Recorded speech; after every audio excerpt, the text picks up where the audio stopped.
Okay, so there's also a connection between that Wednesday House Ed meeting and what is left of that committee by Thursday.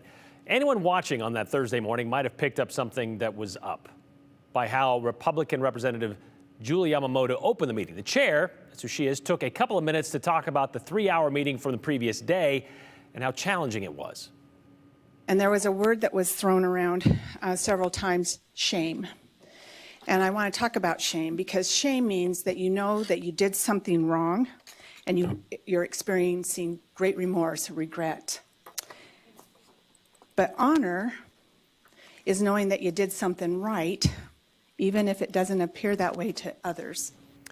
Representative Yamamoto went on to thank the committee for honoring the process and making decisions based on what they think is right. But as the meeting moved along, it became obvious there was something missing. And here it was. There's a chair. See that chair right there to the left of Representative Jack Nelson? That is where Republican Representative Judy Boyle from Midvale usually sits. And Thursday, she wasn't there.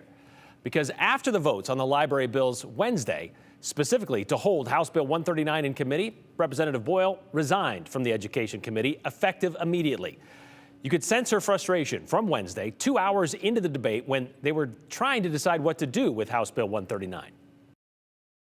If going to general orders is the only way that we're going to get anything moved through this legislature, shame on us. But I would support that if that's the only little minute thing we can get to protect our kids.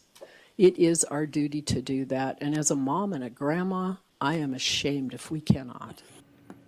There's that shame word again. So after serving on the House Education Committee since 2011, Representative Boyle has decided to take her ball and go home, telling us today she's not going to sit there anymore with those people. She's done.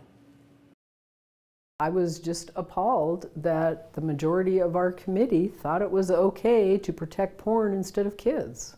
And that was the limit for me. And it's not because I was on the losing end of that. It's because I honestly think we should protect children.